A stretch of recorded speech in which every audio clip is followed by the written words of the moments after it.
मचल के मूड होना चाहिए, मन मचल के मूड होना चाहिए और आज का परफॉर्मेंस बेजोड़ होना चाहिए। सुनाने तो हम बहुत कुछ आए हैं, लेकिन आपके तालियों में भी थोड़ा जोर होना चाहिए। माननीय मुख्य अतिथि, आदरणीय शिक्षकगण, प्रधानाचार्य एवं मेरे प्यारे देशवासियों, आप सभी को सुप्रभात एवं गणतंत्र दिवस की हार्दिक शुभकामनाएं। मेरा नाम प्रसाद राखी है और मैं 9वीं कक्षा की विद्यार्थी हूँ। आज इस शुभ अवसर पर मैं कुछ पंक्तियाँ बोलना चाहती हूँ। पहले तो पलकों को झुका के सलाम करते हैं, इस दिल की दुआ आप सभी के नाम करते हैं। मंजूर हो तो मीठी मीठी तालियां हो जाए, क्योंकि ये शानदार सा प्रोग्राम हम आपके नाम करते हैं। गांधी स्वप्न जब सत्य बना, देश जब गणतंत्र बना, चलो आज फिर से याद करें उन वीरों का त्याग, जिनसे भारत गणतंत्र बना। 26 जनवरी 1950 दिन गुरुवार था, लागू हो गया संविधान हमारा, मन में हर्ष अपार था। गणतंत्र राज्य बन गया भारत, सपना हुआ साकार था। संविधान के दिन की सभी को बधाई है, याद उन्हें रखना हमेशा, जिनकी बदौलत ये शुभ घड़ी आई है। आज़ादी में रहने वाले हम लोग कभी भी आज़ादी का मतलब नहीं समझ सकते, क्योंकि आज़ादी का मतलब केवल वही समझ सकता है जिसने कभी गुलामी की हो। और हम इतने सौभाग्यशाली हैं कि हमने स्वतंत्र भारत में जन्म लिया। इसलिए आज मैं गुलाम भारत में रहने वाले गुलामी भारतवासियों के बारे में बताना चाहती हूँ कि जब हम फिरंगियों के फेरे में फंस गए थे, तिरंगे बसंती चोला की एक आवाज़ पर टोलों के टोले उमड़ आते थे और उनके वंदे मातरम के नारों से खून में आने वाला 5-5 डिग्री का तूफान अंग्रेजी शासकों की जड़ों में तूफान ला देता था। लोग मर जाते थे, मिट जाते थे, फांसी चढ़ जाते थे, तो वो भी अपनी देशभक्ति साबित कर रहे होते थे, क्योंकि ये उस दौर की देशभक्ति की कसौटी थी।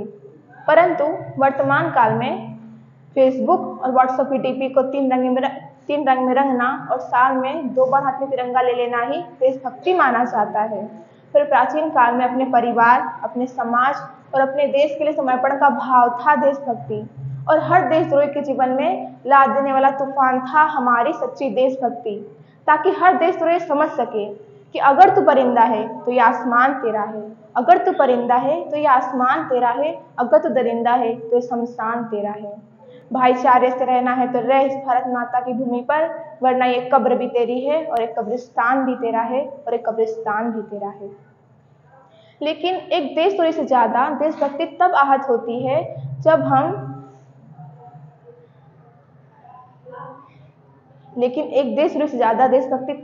होती है जब एक बेटा अपने बूढ़े माँ बाप को वृद्धाश्रम की चौखट पर छोड़ आता है। कर्रा उठती हो देशभक्ति जब हम मुसीबत में फंसे लोगों की जान बचाने से ज़्यादा अपने लाइफ बढ़ाने में लगे रहते हैं। आज के इस दौर में वो युवा जिनके ऊपर जिम्मेदारी थी अपने परिवार, अपने समाज, अपने देश की आशाओं को बांधे रखने की, आज वही युवा 4x4 इंच की छोटी सी स्क्रीन पर अपने कोमल अंगुलियों के दर्शन मात्र से अपने भावनाओं की इमोजी भेज रहा है। 4 बोतल वोडका, काम मेरा रोज का, में मतलब सत्यानाश, भारत का भविष्य हम लोगों ने तबाह कर रखा है। हमारे समाज में एक शैक्षणिक बीमारी भी दिखाई पड़ती है, और बड़ी आश्चर्य की बात है, जिस देश ने पूरे विश्व को तक्षशिला और नालंदा देकर के विश्वविद्यालय की बुनियाद रखी, आज उसके 100 सर्वश्रेष्ठ विश्वविद्यालयों में हमारा एक भी विश्वविद्यालय तैयार नहीं हो पाता। जहां एक और हमारे पास IIT, IIM और NIT जैसे शिक्षण संस्थाएं हैं, वहीं दूसरी ओर इस देश के गरीबों को बेरोजगारी की जमात पर खड़ा करने के लिए उनके हाथ में सर्व शिक्षा अभियान का झुंझुना पकड़ा दिया जाता है। और मैं बता दूं, इस बीमारी का केवल एक ही कारण है, और वो यह है कि हमारे देश की शिक्षा नीति ही केवल 2 तरह के लोगों के लिए बनती है। पहले वो जो विद्वान हैं और दूसरे वो जो धनवान हैं। इस तरह की कई गजब की बीमारियां हैं, और इन बीमारियों की जो जड़ है ना, वो हमारा अंधविश्वास। हमारे भारत में जब तक इस देश का युवा अपनी सफलता के लिए मंदिरों में जा जाकर नारियल फोड़ कर भगवान को रिश्वत लगाता रहेगा, हमारे समाज का शिक्षित वर्ग ही बिल्ली के रास्ता काटने पर खड़े हो जाना, अपने धर्म, अपनी जाति को ऊंचा मानकर दूसरों के धर्म की अवहेलना करता रहेगा, तब तक ना तो अंधविश्वास खत्म होगा और ना ही किसी की सोच बदलेगी। हमारी संस्कृति, हमारी सभ्यता को दुनिया ने शीश नवाया है, तो क्यों आस्था के नाम पर हमने अंधविश्वास फैलाया है। हमारे भारतवासियों के विचारों में बदलाव तब आएगा जो हम महिलाओं की पूजा नहीं उनकी इज्जत करेंगे। हमारे विचार में बदलाव तब आएगा जो हम जाति का निरीक्षण नहीं बल्कि सशक्तिकरण पर बात करेंगे। हमारा राष्ट्र, हमारा भारत, हमारा वतन तब आगे बढ़ पाएगा जब स्वच्छता अभियान में सिर्फ सरकार नहीं बल्कि इस सड़क पर चलने वाला प्रत्येक नागरिक हाथ बटाएगा। असल मायने में हम तब आगे बढ़ पाएंगे जब एक गरीब बच्चा मध्याह्न भोजन के लिए नहीं बल्कि अनारक्षण के लिए सरकारी स्कूल के चौखट पर कदम रखेगा। और हम तब तक आगे नहीं बढ़ पाएंगे जब तक एक नागरिक नैतिक रूप से सटीर्ण, चैतिक रूप से भ्रष्ट, मानसिक रूप से दिवालिया, धार्मिक रूप से अंधा, राजनीतिक से गंदा, शैक्षिक मान मूल्यों के आंकड़ों में जिन नस्ल नब्बे पंदमयी अखंड भारत को खंड खंड करता रहेगा तब तक हमारा राष्ट्र विकसित नहीं हो पाएगा। इसलिए नफरत बुरी है, मत पालो इसे। नफरत बुरी है, मत पालो इसे। ना तेरा ना मेरा, ये सबका वतन है, संभालो इसे। जिस तरह संगीत सुनकर ज्ञान नहीं मिलता, जिस तरह संगीत सुनकर ज्ञान नहीं मिलता और मंदिरों में जाकर भगवान नहीं मिलता। पत्थर तो इसलिए पूजते हैं लोग क्योंकि उसे विश्वास के लायक इंसान नहीं मिलता। और आगे की मेरी इन 3 लाइनों को आप सभी लोग थोड़ा गौर करके सोचिएगा। जब मुल्ला को मस्जिद में राम नजर आए, मुल्ला को मस्जिद में राम नजर आए और पंडितों को मंदिरों में रहमान नजर आए तो सूरत ही बदल जाए इस दुनिया की अगर इंसान को इंसान में इंसान नजर आए, अगर इंसान को इंसान में इंसान नजर आए। और मैं सैल्यूट करना चाहूँगी इस देश के पुलिस को, इस देश के जवानों को और इस देश के हर उस नागरिक को जो अपना काम पूरी मेहनत, पूरी ईमानदारी और पूरी लगन से करते हैं।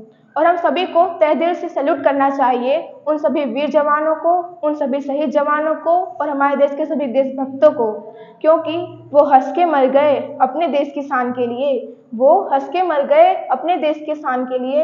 अफसोस हम आज भी लड़ रहे हैं रोटी, कपड़ा और मकान के लिए। अफसोस हम आज भी लड़ रहे हैं रोटी, कपड़ा और मकान के लिए।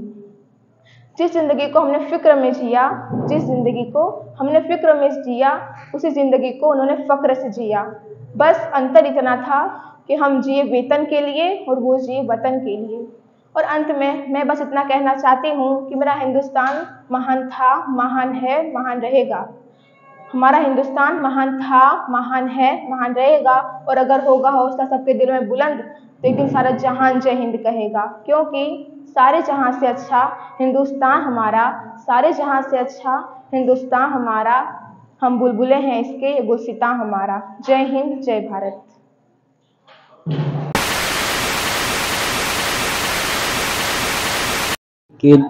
हेलो बच्चों, आपका स्वागत है जीके अकेडमी। सर